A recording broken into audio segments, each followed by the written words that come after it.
Welcome to the Leader to Leader podcast. I'm your host, Susan Spear.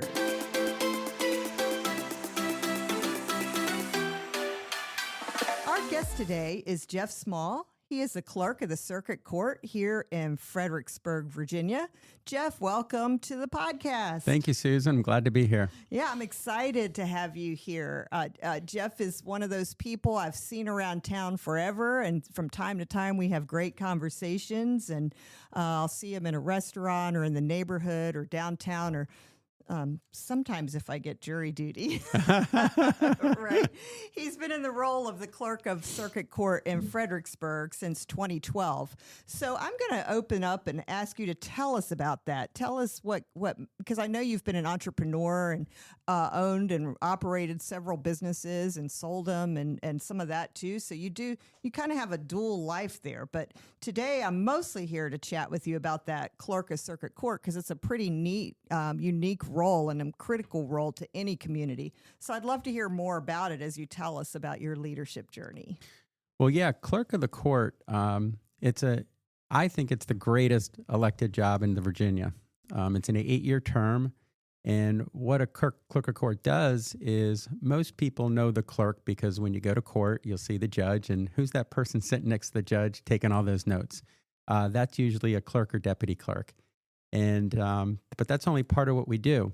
So whether there's a criminal trial or a civil trial, and you're in the courtroom and you see me or one of my deputies sitting next to the judge doing the administrative side of every court case, that's really only about half of what we do. If you want to get married, you've got to go to a clerk of court's office somewhere in Virginia and get a marriage license. We issue those. A lot of people like to have concealed handgun permits. Those are issued through the clerk of court's office. A big part of what we do is if you own a house, all the deeds are recorded in clerk's offices, as are all the liens on those. So the mortgage that your bank has on your property, that'll be recorded in our office. If you get sued and they win, that judgment against you is recorded in the clerk's office. And a lot of these things I said might just sound menial and well, what do we need that for? But they're so important because it's that record, that public record that anybody can go to and look at, that tells the world how to do business. For instance, if you own a bank and I come to you and say, Susan, I want to buy this great house. Can you lend me money? Well, part of what you're going to do is you and your staff are going to go down to the courthouse and you're going to look me up and you're going to see, Jeff's never had a foreclosure against him. All the loans he's had before, I see were paid off. Jeff's never had any judgments against him. Everything looks good there. You'll do a search through the case records. Jeff's never been, sued and not paid his judgment, or, Jeff's never been convicted of shoplifting, or all these things that you're looking for in a credit-worthy borrower. That's what's held at the clerk's office. So every day, a little less since we have a lot less walk-in traffic since COVID, but we do have the technology that now banks and title companies and lawyers and businesses, they can sign up for remote access and they can get all these records online. And it really is a clerk's office that makes business function. And I won't get into too much about it, but I'm inviting anybody that wants to come down to our archives because we've got a volunteer, a former professor from Mary Washington named Dr. Stanton, and he puts together the record, the history of Fredericksburg through archival records of bill of sales, of taxes, of what happened business-wise. And you can look through those business records in our archives, and you can get just a complete history of how Fredericksburg functioned. It's really fascinating. That is fascinating. I bet you they might have some stuff over the years. The Chamber of Commerce is over 100 years old. And I never thought when we were compiling things for our 100th year in 2016, I don't think we thought to go to you guys for some of those records. I bet there's some things in there that could be of interest to us. We can look into that after the podcast. Yeah, that's super cool. I love that. And I did not know all those different pieces. In fact, didn't know you were in there recording stuff in court too. I guess I didn't know that much about the role. I knew it had a lot of the behind the scenes or the underpinnings to making all these things happen, but hadn't realized that role actually in the courtroom. That's pretty interesting too. Now, in full disclosure, a clerk's got over 700 duties by statute. Wow. And the state and the city give us a staff of 9. So Uh-huh. most of the people that work in my office specialize in a certain part, and, Right. and I sort of oversee and manage them and guide them. Yeah. So I'm not a subject matter expert Yep. in that, so you probably won't see me in the courtroom, but you Oh, I will see one gotcha. of my deputies. Yeah. Makes sense. Yeah, I didn't want somebody to hear this, go to the court and be like, "Where's Jeff?" No, we've got Yeah. 3 criminal clerks that specialize in the criminal side of it. We've got 2 civil clerks that specialize in that. We've got 2 probate clerks that specialize in probate, and that's how the That office is functions. so interesting. What made you decide this was something you wanted to do back in 2012 when you were first elected? Well, I was a businessman before. In 1998, I had my first business. It was here in the city. Yeah. It was Santa Fe Car Wash and Social Club, and I love business. In heart, I'm a businessman, but I think every great businessman, and not that I'm great, but I think if you want to be a great businessman, you have to really care about your customers. You have to want to serve the public, because if they don't come back to your business and they don't buy your service or your product, you go out of business. It's that simple. So you want to keep a clean business. You want to keep a safe business, an inviting business. You really want to treat your employees well and hire great employees so that they can do that mission for you. And I worked very hard to do that. I was also a lawyer, and I would go down to the circuit court clerk's office in the city, and it wasn't the most inviting atmosphere. I'm not going to say too much negative, but I felt that it was underserving the community. So I said, you know what, Jeff, you're a lawyer. You've dealt with that office.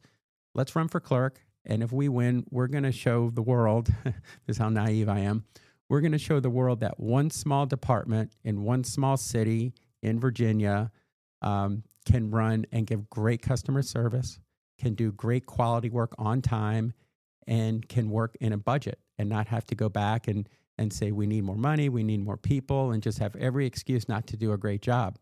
So I said, I want to do that. And my goal was to, number one, turn that clerk's office around, which we have. We started out, the Supreme Court keeps metrics. We were number 120 in the state, which is dead last. Within a few years, we were number 1. Wow. And we've been number 1 ever since, and the margin between us and number 2 just keeps getting bigger and bigger. So I was hoping, my ultimate goal was that, hey, this is going to be like a virus and it'll spread. People will see, other departments, city managers, councilmen, the public, they would see, wow, you can have a government office that doesn't have the reputation of a DMV or the other places we go that get frustrated. Right. And it wasn't it wasn't like going to the, and I can say endodontist and getting a root canal because my dad did root canals. Going to a government office isn't like getting a root canal. It can be a pleasant experience. You can get treated well. You can have confidence that the work you need them to do is going to get done fast and accurately. Well, that's just fascinating. Tell me more about some of the steps or the ways everybody can't do that. How do you go from dead last to 1 and then also maintain it? It's been a while. Well, like I said before, I'm not a subject matter expert on how to process a criminal case, even though I know how to do it. But I can't do it as fast and as accurately as my deputies that's all they do. And the same thing with some of the other parts. But what I think my talent has been over the years is management. I'm very comfortable with. I love putting together a team of professionals, giving them a mission, supporting that mission, and then just helping them anytime they need help to accomplish that mission. And I think that's what we've done at the courthouse, and that's how we did it. Prior to me getting there, they weren't using a lot of the technology that was in place. They had the computers, they had the scanners, they had the ability to do all these technological things that the state wanted clerk's offices to do. But I just think my predecessor didn't want to change. She had been there a long time. She had gotten comfortable in the way they were doing it. And I went in, and I'm not afraid to change. My attitude on change has always been, if it doesn't work, if you make a mistake, you stop, you figure out how it could be done better, and then you just change directions a little, and you just keep doing that till you get it right. So I know change makes a lot of people anxious. I kind of like it. Because I always want to get better, and if you're not trying to change and you're not trying to tweak things, then you get stuck. You sure do. And now we're in 2026, and that was 2012. So now you're the old one. So you got to change. Maybe you know what I mean? I mean, the smartphone really didn't exist when you started. There were phones, but not the way it is today. Just for an example of the rapid change out there, So obviously you've been comfortable with that, but I'm sure there was a day when you went, "Oh, I have to be updated now." Well, I'm not a technology person. I don't, understand a lot of it, but there are certain parts of my life, professionally and personally, where I want to get better. Yeah. So when I see when we get a bulletin from the state, or I talk to another clerk from another jurisdiction who says, "Hey, we met with this vendor, they can do this," right. I jump all over it, and it kind of drives my staff a little crazy sometimes because they know that a lot of these pilot projects that we talk about, we explore, won't work, and I know they won't work, but you don't know they're not going to work till you try. And so a lot of times I can just see in their eyes, "Oh, Jeff's taking us down this rabbit hole again." But no, even as I get older, I always want to get better, and I know the better that. I mean, life's just easier when you're at the top of your game and you're not dealing with the struggles that you wouldn't have to deal with if you just made that effort. That's so true. And when you explore different avenues like that, even if it's not an avenue you're going to take, you learn something from it. And there may be a nugget that you do take. Well, I'm a curious person. Like I love to learn. I love to listen to podcasts and read books on all different topics, because I think that there's so much out there we don't know that's so interesting. It's like, well, where can I find what I don't know? That's the fun part.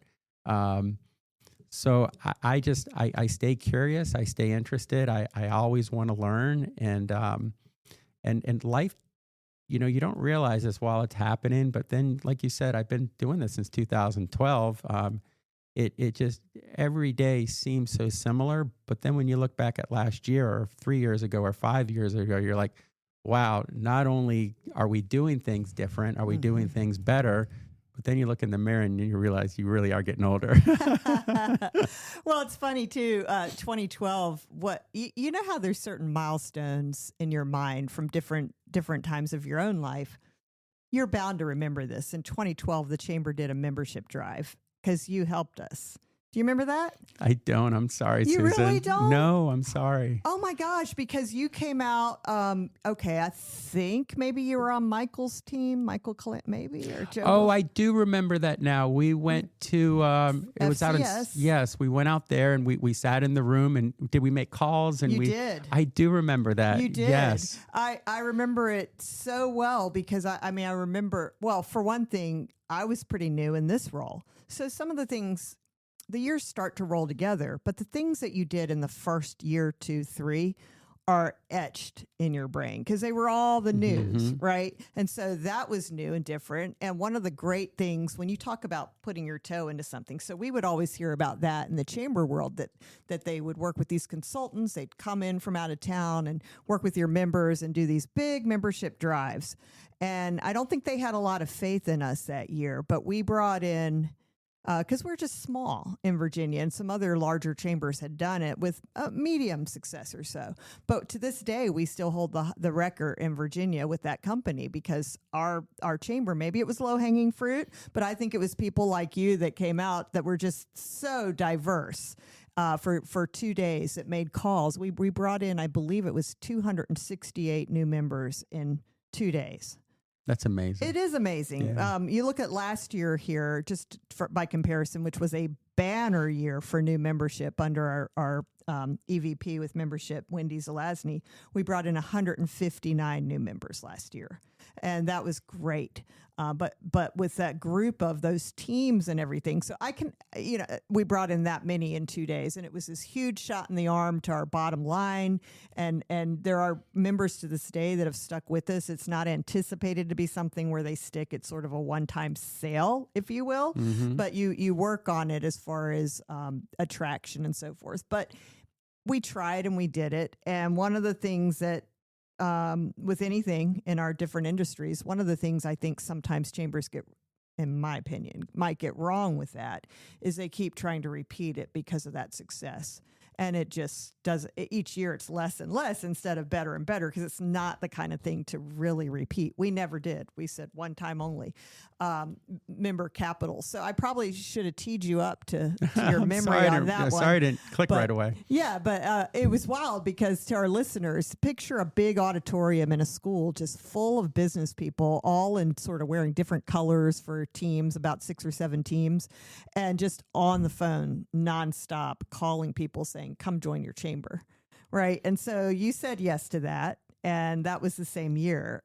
So it stands out in my mind because it's just very community-minded of you to say, yeah, I'll help the Chamber of Commerce, the business association out, that way on that day and make a few calls and all that. I think you might have had your business join. I think we were back then, yeah. At the time. But I think that speaks to your collaborative leadership style because probably when you were asked, you said, you may not have wanted to do it, but you said, okay, I'll come out and help you guys out.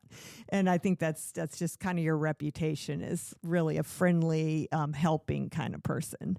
Yeah. Well, and again, like I said before, I'm not the subject matter expert, but I like to help. I like to help my staff. I like to help people. I like to help the community. I've been on the board of directors for Hope House. A long time ago, I was on the board of directors for Stage Door Productions and did a couple plays with them. I mean, just if anybody in the community comes out and says, hey, Jeff, would you help us with this? And it sounds interesting, to my detriment, no matter how busy I am, I just can't not say yes. And I just love doing new things. And my reward is seeing how other people, how their lives or their organization or the people they're trying to help, if I can make a little impact, to help them, it's worth it for me. Mm-hmm. Well, it sounds like you've probably got a pretty positive environment there with your teams because you're describing a leadership style that's empowering others, lifting others, encouraging others. Sometimes that can be hard, though, when you have to have accountability. How do you deal with stuff like that with your more warm nature of lifting people up? And then you got to have a little tough love there sometimes. No one's ever brought that up and asked me that, but that's it's hard. You interview and you do the best you can to try to hire the right person, and just sometimes the person, not because they're not a good person, not because they're not smart, but different people's brains work different ways. Yeah, that's so true. I'm a little, I've never been diagnosed, but I call myself a little business ADD. Means I just, squirrel, and my attention gets, and so I have a hard time really focusing on one task for like an hour or two, and the attention to detail. That's just not my thing, but that is, some people are great at that. Yes. And when we hire somebody at the clerk's office, they need to be great at that. And every once in a while, we'll just find, 3 or 4 months into it that gosh, this person was really smart and they're great with the public, but they're making a lot of the little mistakes that really affect, the outcome of the office. And unfortunately, we'll put them on a performance improvement plan. Yep. We'll work with them as much as we can, but every now and then you just have to part ways with the person and start over. And it's not pleasant. Nobody enjoys to do it.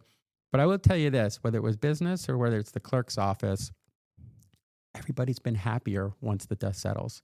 The person realizes, oh my gosh, I don't have a job anymore, that, I'm making all these mistakes and I'm worried that my bosses, are don't like me or are going to be critical of me. And I mean, nobody likes working in an environment where that's the cloud hanging over their head. And That feeling of sinking because it's not mixing right. yeah. Yeah. And no boss likes to have to go over and over and over and say, you made another mistake receipting, you made another mistake this, and so it works out because those people usually find a job that they're a better fit in, and they wouldn't have found that if they had stayed in the wrong environment. Right. And then the organization usually finds an employee that, fits better in that role. And so I think as hard as it is, sometimes a termination or when somebody moves on, I think most of the time it's always for the better. Mm-hmm. And to where you started that about how you're thinking, sometimes it works out too, because it's through that inquiry, that curiosity that you can explore with an individual, that it hasn't quite clicked for some reason. And so that further discussion can help get there. It might be that there is no hope, but there might also be hope. And there was just one more way of like visually learning or whatever it may be in the different roles. And having that empathy while you try to work with somebody, if values at least, are aligned and that sort of thing. So it sounds like you're great at that. Now, none of it would have happened if you hadn't had an election. So there's a couple of pieces here. You had to get elected. I had to get elected. And that definitely ties to leadership because, elections don't just happen. And you've got this great coalition now. You're well known all across the boards by a lot of people, and you're friends with folks. I'd call you a big tent kind of person, but you developed that big tent over time where you attract people that get to know you and your role. But when you decided to do it that day, how did you go about saying, okay, now I'm going to run for office and win it? Well, you can relate to this because I think this is how we first met in the political world. And unlike most politicians, and anybody that wants you to vote for him that says, oh, vote for me, I'm not a politician, be wary of those people. Like let's acknowledge who we are and what we do, and let's just do a good job at it. Yep. But I love to campaign. I love to go door to door. Again, I love to put together a team because you can't run a campaign by yourself. You can't say, I'm going to knock on every door and ask, everybody to vote for me and tell them how great you need a campaign manager. You need volunteers. You need people to schedule to talk to these student groups or that business group or these church groups. And I love that, especially the door to door. And it scares a lot of people to go up to a stranger's door, to knock on the door, have them open up and ask them to vote for you or ask them to vote for the candidate you're supporting. But as much as I love the job of being clerk, I love to campaign. And as much as I love the 8-year term, I kind of wish I could campaign a little more for myself. But since I can't, you'll pretty much every campaign cycle see me helping. I like to help locals. Yeah. Whether it's a city council or a school board, because everybody hears about the congressman and the senator and our delegate and senators down in Richmond. But the biggest impact politicians have on our life are our locals. You'd have a really hard time, calling up Tim Kaine and saying, hey, Tim, something's happening in my neighborhood and I need your help. I mean, he's a U.S. senator. He's a great guy. I've met him a couple times. Not his role anyway. But it's not his role, and he's pretty insulated. Yeah. Whereas you can call up your councilman, mine's Joy, and say, hey, Joy, they haven't picked up my trash. And rather than getting annoyed, Joy will be like, well, let me make a couple phone calls and help you. So your local politicians, your sheriffs, your clerk of courts, your treasurer. I mean, we all pay our treasurer once a month to keep our water going and things like that. They're the ones you can call that'll make an impact on your life. So I think that they're the important ones, and they're the ones that I want to make sure that whoever I think is the best candidate, that I'm helping the most, because that's how we're going to have a great city. And I love the campaign. I've got one coming up next year. So anybody listening that wants to experience a campaign, get in touch with me and be happy to get you involved.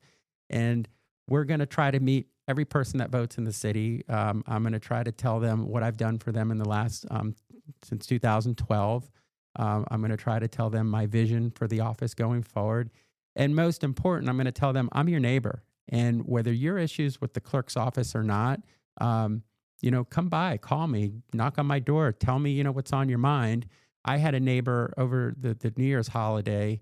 There's those signs that tell you how fast you're driving. Yeah. And the one on William Street got hit by a car and got knocked down. Wow. So one of my neighbors called me and says, Jeff, I know this isn't a clerk's thing, but a bunch of us are wondering when the sign's going to be put back up. And they know you know who to ask. They just don't know who to call. So I called Nancy at Public Works. She's wonderful. And she says it's on order. It's not, they don't just stock those at Home Depot. And we should have it in early March, and it'll be up by mid-March. And it was great that I got to help my neighbors, because it's something that they're concerned about. And now, they're a little less anxious about one thing in their lives.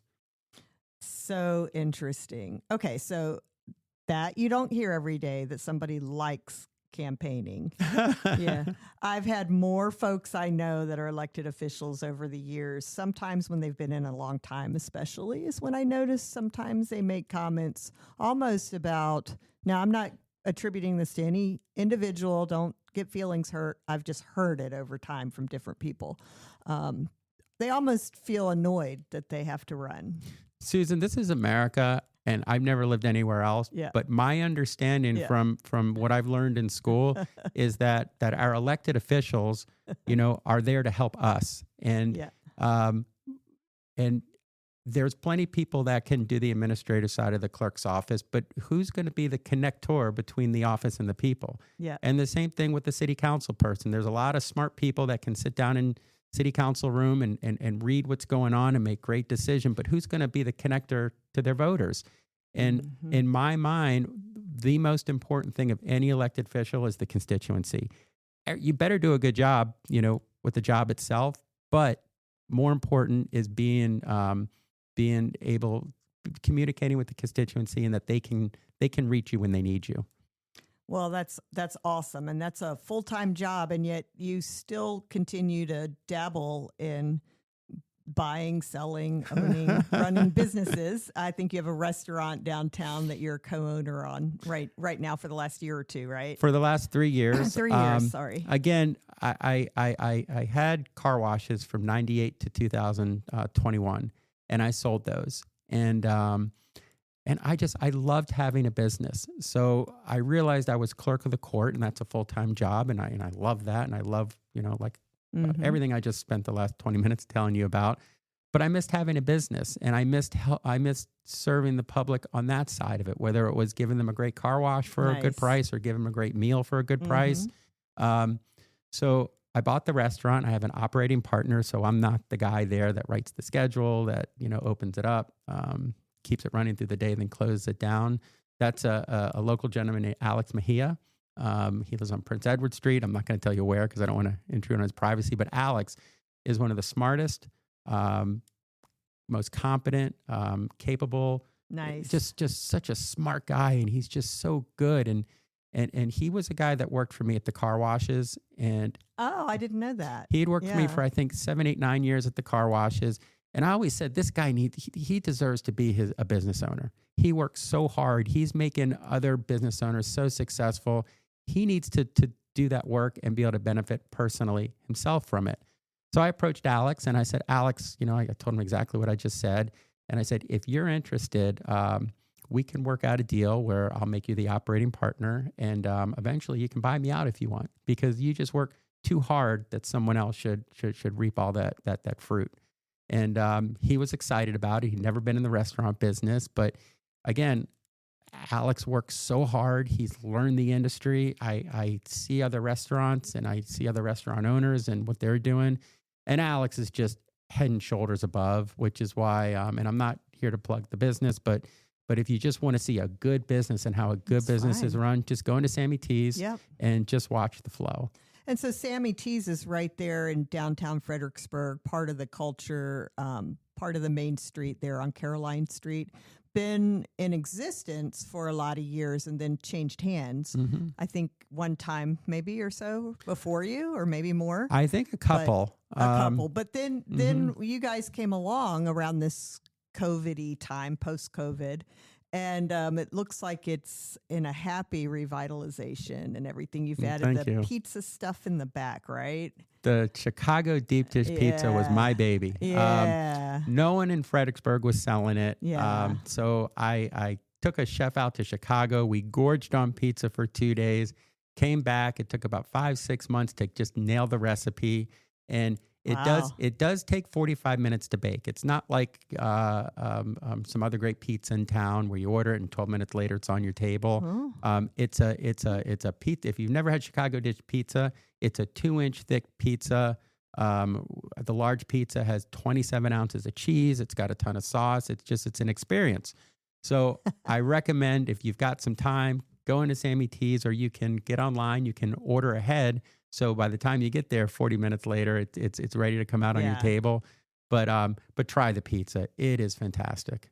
That's awesome. And once as the weather starts to get better and better here this time of year, we'll see the people sitting out. You've got tables outside, and there's always folks with their dogs hanging out. And it's just such a great,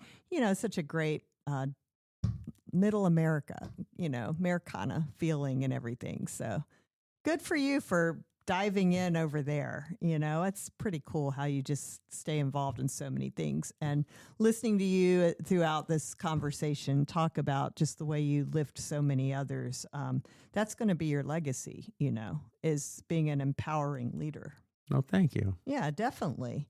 So many of the things that you've talked about are things that we have our program, Leadership Fredericksburg, where we dive into all kinds of things around leadership. And there's so much around team building and communication styles. And you've described so much of it already. And being the face of and representing people, caring about people.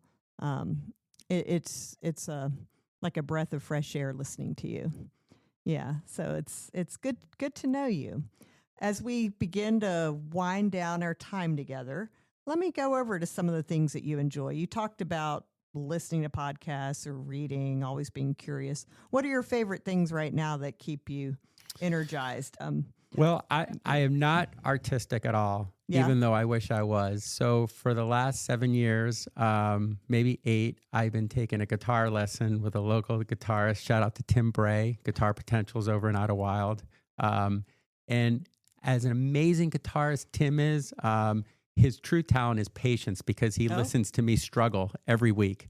I also... what are you trying to learn?